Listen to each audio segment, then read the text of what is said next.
Hey everyone, Keenan Gray here from DyeStat.com, bringing you an exciting edition of DyeStat Discussions. We are super thrilled to have these two ladies on here. Of course, you know them from Nobody Asked Us podcast with Kara and Des. Well, not only are they world-class athletes, authors, commentators, they're race directors now. They can add that to their resume. So Kara Goucher, Des Linden, appreciate you hopping on here for DyeStat Discussions. Before we even talk about what you guys are putting on this weekend down at Mount Sac, Des Linden, I want to give you your flowers. Congratulations on a phenomenal career as a Thank professional you. athlete. If I did the math, almost 20 years as a professional runner, retiring here at the age of 41. Just how did you take in the Boston Marathon? You know, just not only your impact on the sport, but I mean, I saw the video. All those ladies were bowing down to you after you crossed that finish line.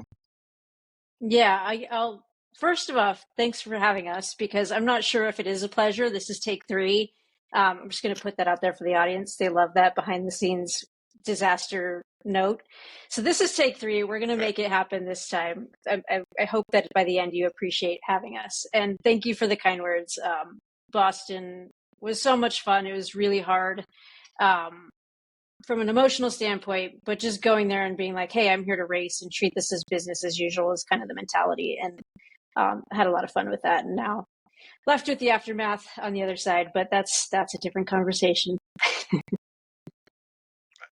mean, if we're going down the credentials, 11-time top 8 finisher at world marathons, a 2-time Olympian, a Pan Am silver medalist in the 10,000, of course, highlighted by that Boston 2018 race where you won gold, and such a huge thing for the United States. You look back at your career, what's the biggest takeaway you have, and just the impact that you had as a racer, but also an impact on the United States and women's distance running. I mean, I think if I look back at it, I'm just very fortunate that there were opportunities for folks like me. I think I wasn't a superstar. I know I wasn't a superstar coming out of college, and I didn't think there was going to be a pathway for professional running. And I had people who believed in the development side and gave me chances and, bought into a bigger picture of just, like, if you can't do it now, then don't bother showing up. And so I've been very fortunate to have those opportunities and options. And I think we're at a really exciting time right now where I get to give back, which is exciting. Shelby Houlihan wasn't the only famous Arizona State Sun Devil, to say the least, to come out of that school. Kara, I'll start with you. You've been around the sport now as a commentator, and you've been out. You've ran the 10,000 when you were a world-class athlete. This Save the 10,000 event is a cool opportunity, for athletes that are trying to get qualifiers for the U.S. championships, but also potentially, if they run fast, maybe a world qualifier for the outdoor championships. So tell us, how did the Save the 10,000 come about? I think Des and I started talking about this about a year ago. We just started to see the lack of opportunities for the 10,000. It used to be, it got taken out of the Diamond League. There used to be more chances to run it. And it's really come down to the 10, which is an awesome event. And then the night of 10,000 PBs over in the UK. And then this past year, the night of 10,000 PBs said they were taking a year off. And so we had started talking about it about a year ago. Like, this is an event that we love. I love it. It's had a huge impact on my life. The 1992 Barcelona Games was the first time that women were allowed to run the 10,000 at the Olympic Games. And I watched it, and I watched Arthur Tulu win, and my personal childhood hero, Lynn Jennings, got the bronze. And I wrote about this in my book, but I said that's the moment that I promised myself I was going to be an Olympian. So it's just an event that's really inspired me over the years. And then Des and I were both in Paris this year. And on the first night of competition for track and field, in the first final, when Grant Fisher won the bronze medal, I mean, it was electric and everyone was talking about it. And it really kicked off this incredible momentum for the men's team, the US men's team. And that really got us thinking, this is a cool event. I remember too, JJ Watt tweeted, "I can't believe I just watched 10,000 meters. It was so exciting. I couldn't change the channel." And so it just felt like, wow, this is an event that really gets no love. And it really, the opportunities are so limited. And so we started talking about, how could we do this? Could we pull this off? We said it out loud into the universe, and our listeners and our followers started, encouraging us to do it. And here we are. I don't know how well we're going to pull it off, but it's going down on Saturday. There will be a meet. I mean, I'm looking forward to it. There will be a meet. Yes, there will be something at Mount Sac. It may be just people running around a track. Maybe, who knows? I know it's going to be, hopefully we have an audience there watching it, but 25 laps of pure fun. And as you said, try to give these people, these men and women, an opportunity to, not only run fast times, but get a qualifier for the U.S. Outdoor Championships and the World Outdoor Championships. So Des, to that degree, just like how is it important, having those opportunities? Because we've seen it with the 10, and that's really the only opportunity that the 10,000 race like kind of gives people a chance to run a fast 10,000 before the summer racing with the championship racing. Yeah, it's been wild how it's been whittled down quite a bit. Like I think back to when I was running on the track and it was like, I don't ever remember fretting about figuring out where to go to get a qualifier. Like you could do a spring marathon, do them in the buildup. There's a couple Stanfords, or you could figure it out on the other side. Like I'm sure there was something in Portland, and I think those things still exist. It's just getting organized to a degree. But I think the Stanfords kind of become collegiate only, or not as big of a deal as it was in the past for going and getting those marks. And so I think we really feel that void. And, you have to get that qualifying time to get on the line to have a chance to make the world team. And then on top of it, we're watching these standards just get so incredibly difficult that it becomes, time trial mentality, and the racing part gets left out of it a little bit too. So I think just one more opportunity, whether it becomes a time trial thing at our race and it's like, hey, let's set the lights and the pacers and go fast and someone rips one, that would be amazing. But there's also a ton of qualifying points on the line. And so it could just be a situation where people aren't particularly motivated and it gets really tactical, and then it's just a race. And I think that's great storytelling as well. So I think it hits a sweet spot that, there's all these different races in the past, and we've kind of captured a little bit of each of them to be able to let athletes go out and do their thing.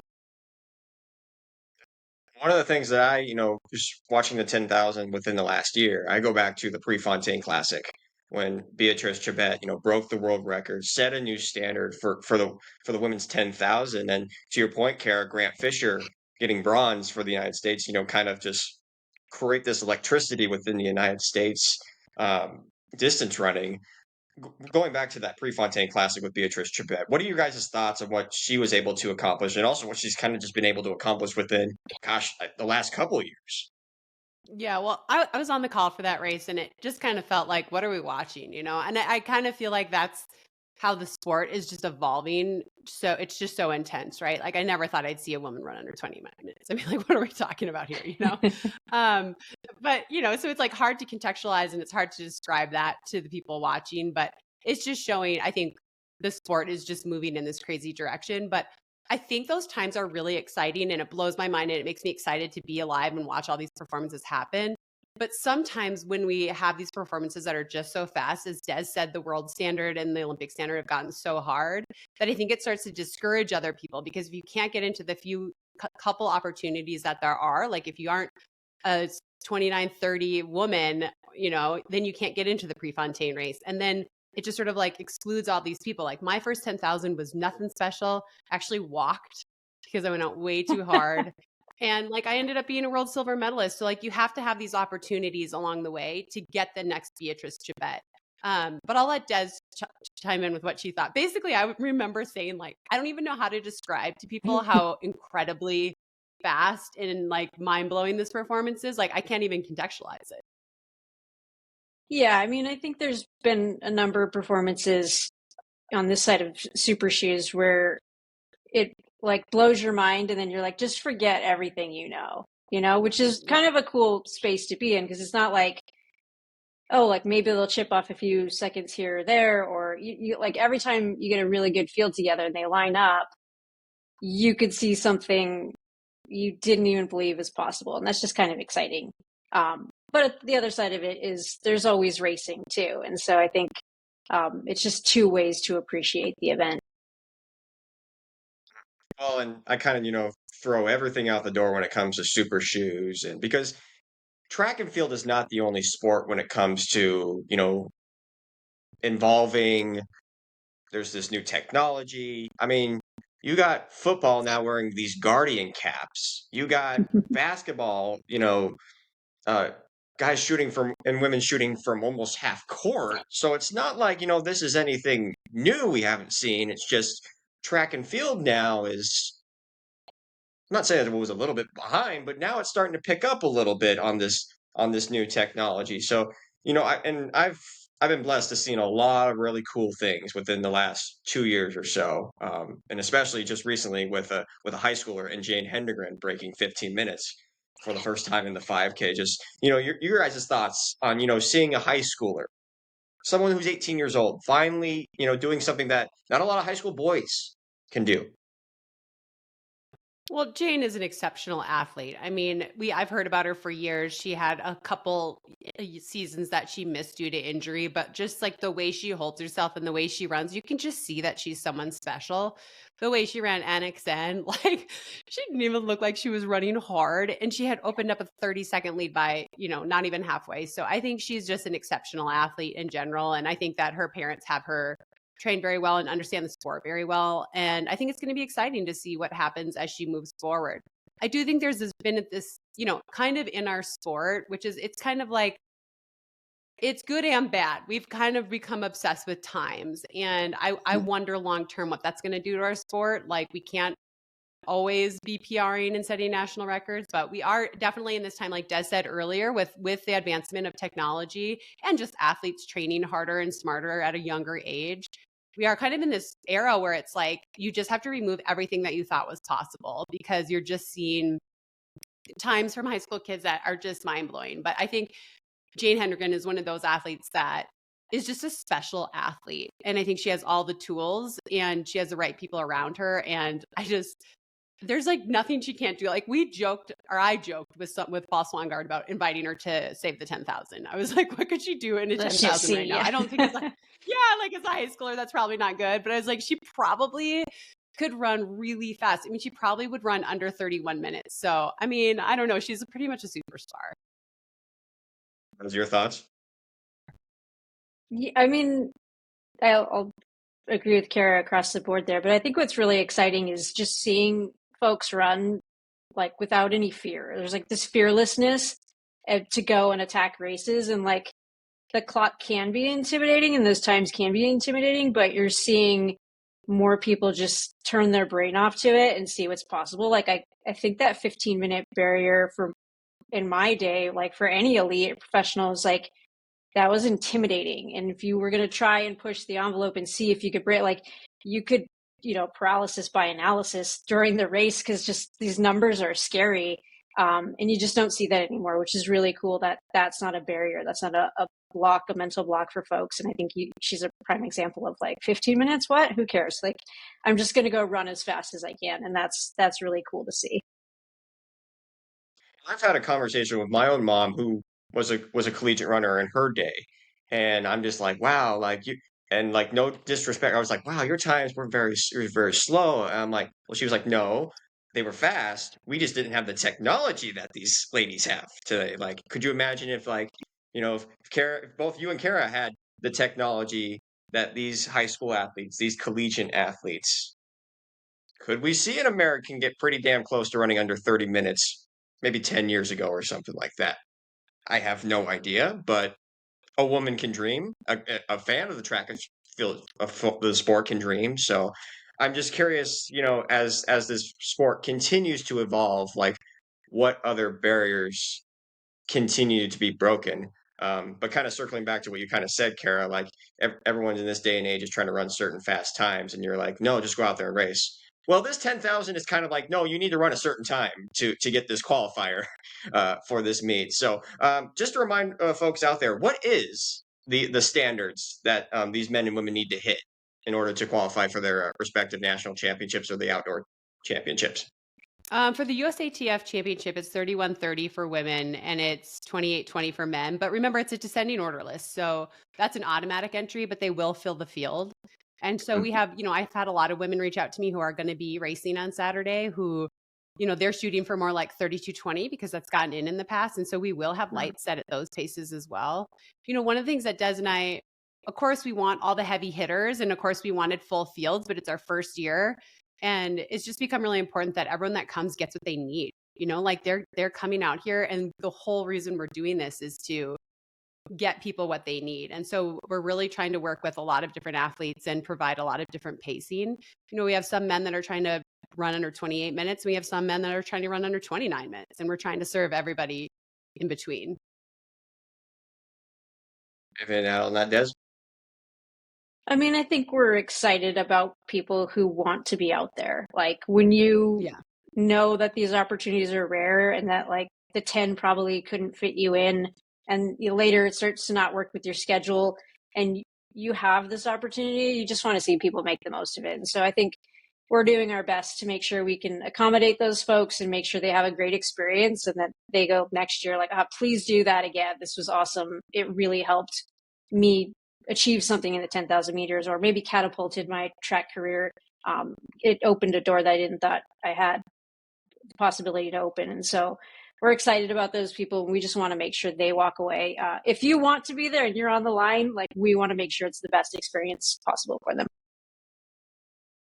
Definitely won't be on the line. I don't have the credentials even to be on the You track can. itself. We still have space. We still I'll have just, I'll space. just So people are stand welcome. there. I won't run. Yeah. I won't run the actual 10,000. I'll just be there, the guy cheering them all on. Be like, "Yay, go for you guys! Running under 30 minutes sounds awful to me, but I'll watch it, and you guys have a great time with it as well." But Warm body. I can Yeah. only expect though. We not. Yeah, that too. So there is prize money involved. Like that's the other thing. It looks like you guys got a prize pool of about, was it $25,000, and first place gets $5,000, and then from there it goes down. I think eighth place like gets $100 or something like that. So kind of talked about the breakdown of money, especially since in a sport, where athletes are like, we don't get paid enough. Well, you're gonna get paid. Yeah, it was important to us to have a lot of prize money, and we also are going to have $6,000 additional dollars on the line in bonuses throughout the race. So $3,000 in the men's and $3,000 in the women's in both in race bonuses. So because we raised enough money to do that, so it's important to us that the athletes get prize money, and it was important to us that the athletes get points. I mean, this is a silver level meet by World Athletics, so they're going to be getting points towards their ranking as well. And that's the thing, is it's like we just wanted to provide this opportunity and do it as well as possible. And I'm sure we're going to learn a ton this year that we can apply if we choose to do it again next year. But yeah, athletes are getting paid. First through eighth are getting something, and then three other people, it might even be one person who snags all the bonuses, but three other men and three other women have the opportunity to snag some bonus money as well. Do you want to talk about that, or do you want to wait? Because it's like we haven't really announced that yet. This is like day of, we're just going to drop it. Let's just say there are going to be more bonuses. We'll leave it at that. We haven't ironed them out completely. But that'll be super fun. And I think we did get very great interest from sponsors that don't typically sponsor track and field. So we definitely, want the athletes to have the platform, but we also want to show that there can be money in track and field. There are people who are looking to invest. There are people who see the value in the athletes and putting on a really great show. And so, it does get a little bit kind of frustrating when you hear there's no money in track and field. There's some, you got to find it, you got to work a little bit. But I mean, that was one thing that we really didn't have a problem with, which is a nice place to be in year one. Well, there is some money involved in Grand Slam track, and not just some, a lot of money. Now, I'm not saying, at some point, say the 10,000 is going to, give away $100,000. We might. Who knows?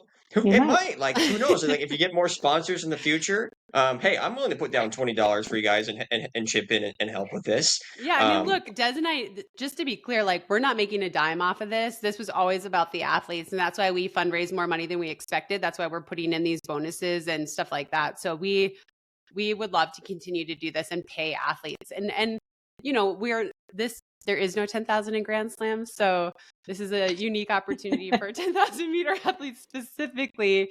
And I don't think there's ever going to be a 10,000 in Grand Slam. So we'll keep fundraising, and maybe next year we can get the prize money up even higher. We would love to do that. Yeah. I mean, well, plus let's have more than 8 people in a distance race to actually make it a little bit more competitive. That's not necessarily a slam at Grand Slam by any means, but it's just if you're going to have a distance race, have at least, 15, 20 people. And this week, you're going to have a lot more people in a 10,000 meter race. Now, I'm curious as to why you guys chose Mount Sac, which I know Los Angeles, it's great weather. Everyone goes down, especially for the outdoor season. There's Brian Clay, there's Mount Sac Relays, Stanford. But, how did the Mount Sac Hilmer Lodge Stadium come about? All right, I'll start. Basically, the 10,000 always tacked on at the end of a long day, if there is a 10,000 and people are exiting and leaving. And for us, if we're focusing on the 10,000, then we want the athletes to feel important. It was really important to Des and I that it was in a stadium, that whether the stadium is empty or not, that they're important enough to be competing in one of the most beautiful stadiums in the United States. And it does traditionally have good weather. Saturday's weather is looking really good. It can have some wind gusts, but they usually die down after sunset. That's why we're starting after sunset. So for us, it was important to put it in a cool big venue, and also a venue that hopefully can grow with us over the years. Go for it, Des. No, I think you nailed it. I mean, I think it is about feeling special and feeling important and feeling professional. I think you can go to a high school track and get a good deal and bring in the rail and bring in the lights and save a lot of money. But it's always going to feel like you're on a high school track. And, I think there's going to be grow with us because year one's always hard, but we have a really great venue for the future if that's what we decide to do. And, hopefully we can see progress in, the whole thing across the board, but filling the stadium starts to happen in year 2, 3, 4 as well, if that's the route we go. Well, the other appeal is, you have this sign that says world's best athletes compete here. So, I mean, if that doesn't get the attention of, world-class athletes like a Beatrice Chibet, like a Grant Fisher, it's like why? I mean, it'd be easy to say, let's host it at Hayward Field. But it's not necessarily the easiest to get to Eugene, Oregon. It's easy to get to Los Angeles because LAX is such an accessible airport. I think that's probably the other reason why you guys probably chose Mount Sac. There's restaurants all over, hotels all over. It's just a much more easy place to get to. Plane flights are cheaper, all of that kind of stuff. And then personally, I had my big breakthrough race in college at Mount Sac.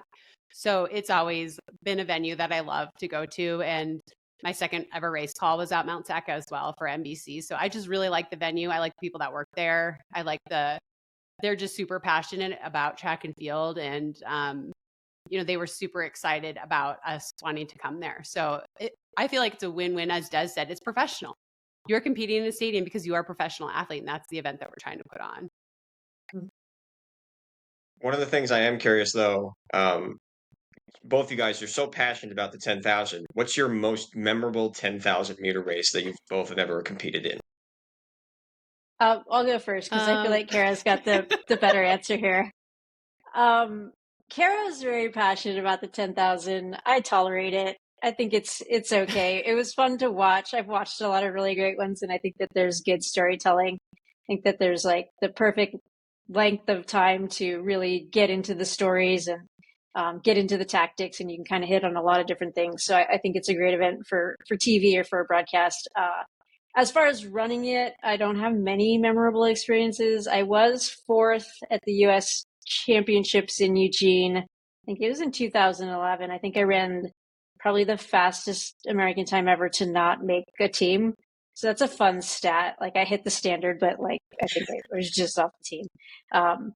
Yeah, but that's just sort of my experience with the 10,000. Yes, you were. You did make the team. You just wish that somebody in that field won the world championship so that you can get 4 women into the world championships. 100%. Then I would have been good to go had we had more opportunities and winners, But what are you going to do? Go, Kara. What's your experience? I mean, obviously, I would say, the most memorable experience for me is winning a medal at the World Championships in 2007. It changed my life literally overnight. Like I had never gotten an appearance fee. I couldn't get into meets unless Adam was running because it would be like instead of a larger appearance fee, he'd get an appearance fee and then I would also get to run. And so it really changed the trajectory of my career. And it actually is what got me into the marathon because after I won that medal, I got offered a money offer that I just couldn't turn down to run the Great North Run. And then I ended up winning that and running 66:57, which got me into marathon. So that race, it just obviously winning a medal at the World Championships. And it put me in touch with my childhood hero, Lynn Jennings, because it was 15 years after she had won her bronze medal in Barcelona. So it just is like, I mean, that's obviously the most memorable one for me. Yeah. But then to kind of reiterate what I just said, do you remember your first ever 10,000 meter race? Oh yeah, I do. It was horrible. It was not good. Good, tell that story. Well, let's hear the stories, guys. Let's hear a little bit about them. I'm gonna let Des go because hers is good. So I'll go mine. I'll do mine first, then she can go. No, you're going second. Okay, so I I think it was 2003, and I had been injured. I was injured for a while after I graduated, and Wetmore was like, your speed isn't there, but your endurance is really good. Like with all your cross training, I think we should go. So I went to Stanford and ran a 10,000, and I mean like 6K, and I was like, what the hell am I doing? I started walking. My teammate caught up to me and was like, get running, and somehow I still qualified for the U.S. Championships. But I was like, heck no, I am not doing that. And that was my first 10,000, which is just crazy because it ended up being an event I love and I had a lot of success at, but it was miserable. It was miserable. Yes, Des, tell us about yours. I love that story for you. look at how far you come. Right. No, I very distinctly remember telling my college coach, if you ever put me in the 10,000, I'll quit. Like I'm not doing 25 laps. That's insanity. So my senior year is last Pac-10 meet. He's like, you're doing the 10. We need the points. And it's like, I can't quit at this point. But we just jogged. I think Alicia Craig won it, and she was like trying to get her NCAA mark. It was the only one she ran that year. So she was way ahead. And then the rest of us just kind of jogged this very tactical 10,000, and I outkicked everyone, and I was a Pac-10 runner-up. Nice. That's awesome. I love that story. Yeah, see, that's another thing I will just say of what we wanted is that because the opportunities are so limited, it seems like whenever someone races a 10,000 right now, it is to get a time. And one of the other things Des and I talked about was like, what if people want, they get their time at the 10, maybe not this year because whatever, we were late to get it announced, but then they come to save the 10,000, they actually work on tactics, right? Because that's what gets you medals. It's very rare that an Olympic final or a world final is set at world record pace. It's usually very, very tactical. Like we saw Fisher move from, I don't know, 7th to 3rd or whatever. Maybe that was in the 5,000. They're very tactical. Same with when I won my medal, it was super tactical. So just as Des just showed, championship style racing is different.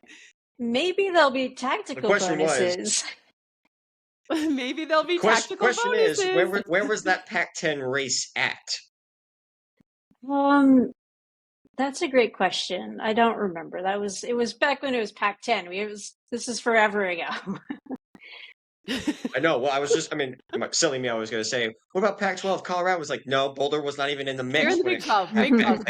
Yeah, that'd be miserable. They were in the Big 12. But I will ask you this both as, I guess, former Pac-12. I know, Kara, you didn't run in the Pac-12. It was the Big 12 then. But, just kind of crazy how everything is kind of dispersed within the last year and how the Pac-12 has kind of just imploded, especially, you, Des, you're an Arizona State alum. Like, Arizona State's one of the original, Pac-10 teams. So, how sad is it to see the Pac-12 kind of just, it's do its own thing? I mean, Colorado, yes, is back in the Big 12, but now we're throwing Arizona State into the Big 12 now. Yeah. I mean, college sports in general, the NCAA, it's tough to watch because doesn't really seem like there's a plan for, non-stick and ball sports. I mean, if you're not the big two, basketball, football, I don't even know, baseball doesn't matter really, then it's not really about you. And it's basically like professional leagues and the Olympic sports are out to fend for themselves. So that's really frustrating. I'd be lying if I said I kept up with it closely, but obviously, it seems like money is a big driving force, and I'm not sure that's always in the best interest of the athletes. And even if at the core it was like, hey, let's see if we can split some revenue and make these guys feel whole, it's just like the Wild West right now. And so it's tough. It's a bummer to see. But yeah, I don't know. We'll see where it goes. Especially now that we're, in roster limits. Like, I mean, we're getting to a point now where like the SEC is talking about they're limiting 13 guys to their cross country and track team or whatever that the NCAA has said recently. But like, it's crazy to think just, with the driving forces of, football, basketball, and if we really want to throw baseball in there, it's just the landscape of college sports has just changed so much. And, Kara, when you look back when you were racing at Colorado, it's just, that was what, almost 20 years ago, and like things have changed so much. Yeah, it was more than 20 years ago. I think I'm giving you credit here. It was, closer to 30 years ago. But I feel like I got to compete in the glory days, honestly, because Olympic sports were still valued back then. It was like a magical era. People that were doing well in the NCAA were moving on and making Olympic teams and making world championship teams. And I feel really sad and nervous about Olympic sports moving forward in the college system. I definitely am concerned about the men's distance runners specifically and roster limits and what that's going to look like. I think a lot's going to shift in the next 4 to 5 years. I don't know if it means we're just going to squeeze out our American talent or if it means D2 is going to get really big. I don't know what's going to happen, but changes are coming. And as a mom of a 14-year-old eighth grader who has aspirations to run in college, I'm following it pretty closely and pretty nervously, if I'm being honest. No, there's definitely a lot of change going on, and hopefully, with the House versus NCAA ruling, it still has not, been set yet. And who knows how long that ruling could last for. But, let's push that one aside to a little bit and, go back to the focus, which is this 10,000 race. Other than people running 25 laps around the track, what else can people expect, from this event? I mean, can we expect, vendors? Can we expect something, fun, entertaining? I know Trey Hardy is going to be on the field, so we know there's definitely going to be something entertaining out there. I mean, Des and I are going to be on the mic, so pretty much it's going to be epic. So basically, the gates open at 7. Gates open at 7. At 7:30, Des and I start the show. So we'll be talking to everybody, hyping everyone to get ready. The races are at 8 and 8:45, and it's going to be streamed for free on Runner Space. So everyone pay attention, watch, support these athletes, support the event so we can bring it back next year and we can grow from this. But Des and I are ready. She's resting up after all of the energy at Boston and just kind of like hyping everybody. We will have some vendors there. We will have a lot of gift bags to give away because we have a ton of gift bags for the athletes and our fields are not as big as we thought they were. So we'll be doing some fun giveaways. It's going to be a party. Everybody should come, and it's free to enter. You do have to park. We have no control over parking, but it's free to enter. And we just want people to come out, bring your high school teams, bring your run clubs. It's going to be a real fun night. Des, just sell it hard. Yeah, no, you kind of nailed it. I feel like I'm stepping on your toes here, but I just think it's going to be this high energy, exciting time where we're, talking track and field. And I think a lot of people listen to our podcast and something that really resonates is like, well, it doesn't feel scripted. It feels like this sort of fun, like we're just in the room with you, like drinking soda pop or whatever you drink. I don't know what your audience is, but like maybe you're just hanging out and on a Friday and talking track and field and sipping some water. Now, so. Yeah. So I feel like because of how we've put this together and because it's not like a huge proper official show, we have a lot of like room to be creative, which is not the norm in track and field. So we're hoping that the broadcast flows a little bit more, not podcast, but Manning cast, but something between a very formal show on NBC, and just feels fun. Like even if you're like, I don't particularly even know these athletes, I don't really want to watch 25 laps, like come and join it and listen, and maybe you'll hear some stories that are funny that have nothing to do with track. Maybe you'll hear some tactics that you're like, wow, I never knew that was happening. I think it's going to be different in that respect. Like you're just going to get a different type of broadcast, which I think is really a fun part about it. Kara, you mentioned, so who's paid? I just was going to say, as you mentioned, Trey Hardy's going to be there too. Trey Hardy, who was not born in a distance runner's body, but who loves distance running. So he's like so geeked out on distance running. He loves it so much. Of course, he's a world champion, Olympic silver medalist in the decathlon, but he loves distance running, appreciates, and we have a really good relationship with him. And just as Des said, this is going to be fun. It's not going to be super buttoned up. I mean, we're going to try to keep our language clean, but it's going to be really fun. Hey, you free for all. You guys can say whatever you want. You've given back to the sport. You pull out for next year. Well, and I feel like in Trey's defense, he kind of got shoved into the distance when he decided that he loved 9 events, and then he's like, "Oh shoot! Now I have to actually do this 10th event, which is 3 3/4 of laps around the track."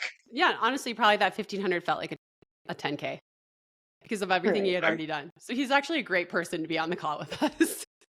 I'm curious to I want you guys to come up with reasons as to, is the decathlon or 10,000 harder? I want you guys to come up with these reasons and then debate this. Like, I think this would be really fun to watch something like this. I like that. Yeah, that'd be a great segment. That's a segment. That's going to happen. I like that.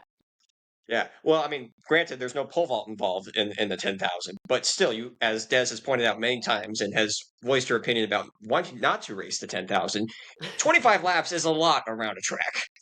Yeah, and it's just a click off your 5,000 meter pace, right? Like it's really just 2 to 3 seconds slower per lap than your 5,000 meter pace. That's why I think it's such an interesting event. It's not like you're slowing way down. You're riding that line, and it's really close to the line that you ride for a 5,000. You're going twice as far.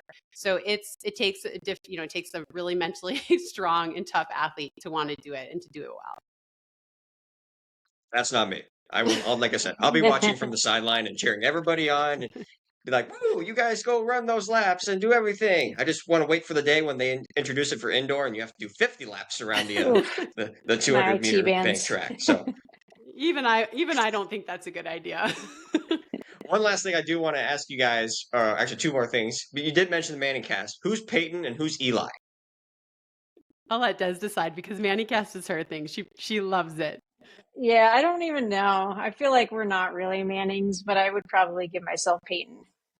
I knew she was going to say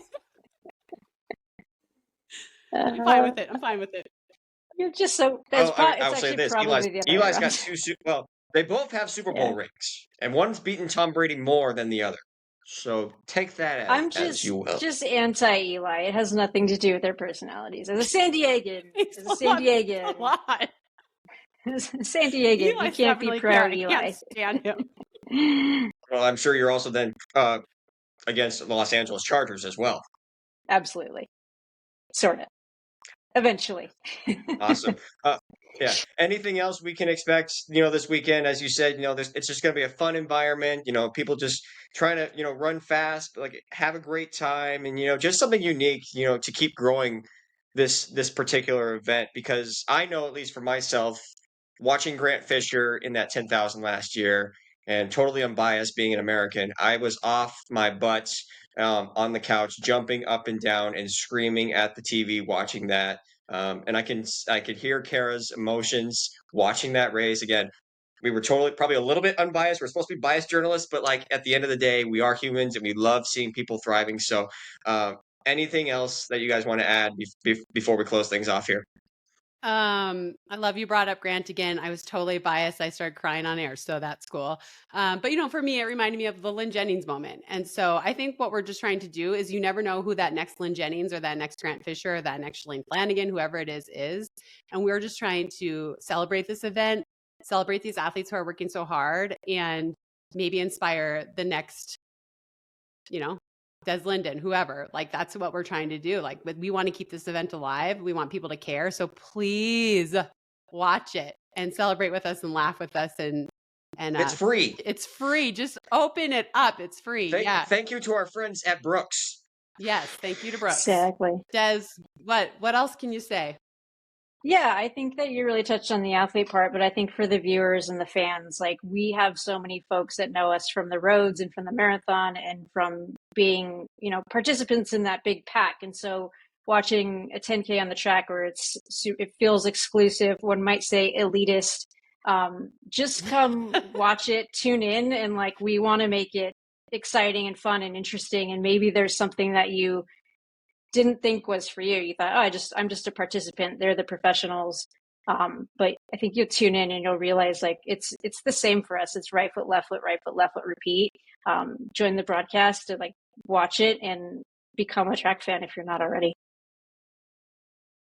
I think what make it more entertaining is you two surprised with uniforms on, and you too also go out there and run the 10,000. I wish maybe I could pace it for one lap. I don't know. I'd probably rip my hamstring. Des, I'm curious, what's the longest run you've done since Boston? Oh, I haven't run a step. Yeah. Des is one of those rare elites that says I'm taking time off and actually does, which listen to all of your young listeners. Des at 41 just ran 2:26 at the Boston Marathon, the hardest marathon in the world, and won the Masters category and ran one of her top 5, I believe, fastest times or top 6 fastest times ever there on a career that spanned over 20 years. And she's actually taking time off. So don't get caught up in having, like when you're done with your big event, whether it's a state meet or the national meet or your conference meet, downtime matters. Look at this woman. She's still on a break and it's been a week. And I can't believe that that's like big breaking news, but she actually rests and that's why her career is so long.